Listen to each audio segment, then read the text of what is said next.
এখন এখানে এসে নিম্বুস খেলাম এই দাদাদের দোকানে বসে। আর বিশ্বাস করো এত ভালো এই দাদারা, তোমরা এখানে না আসলে বুঝতে পারবে না এখানকার লোকগুলো কি রকম। আর 3.5 কিলোমিটার আছে কেদারনাথ। আগে একজনাকে বললাম, এনারাও বললো। বড় কথা হচ্ছে কেদারনাথ লেখার উপরে বসাটা কখনোই উচিত না, পাশে বসে ছবি তোলা উচিত। ঠিক আছে, হর হর মহাদেব।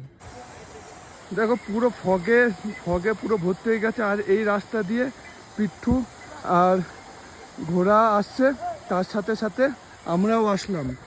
ঠিক আছে, আর এই এখন যাব, কিছু দেখা যাচ্ছে না, পুরো ফগে ভর্তি হয়ে গেছে। আর কিছুটা পথ পার হলেই আমি পৌঁছে যাব আমার মহাদেবের কাছে। এটা কোনো সিঁড়ি নয়, এটা আমাদের একটা মানে আবেগ। জয় শ্রী কেদার, হর হর মহাদেব। চলো আমরা এখন মহাদেবের দর্শন করতে যাব।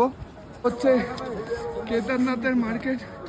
এটা হচ্ছে সব থেকে বড় ওম আমার দেখা, এটা সব থেকে বড় ওম আমার লাইফে। জানি না এটা কত, এটাই কি অরিজিনাল সব থেকে বড় ওম, এটাই আমার লাইফে।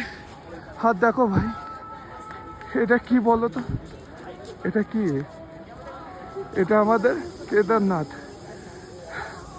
আমরা সবাই সনাতনীরা এখানে আসার জন্য আমাদের আবেগ কতটা আমরাই শুধু জানি।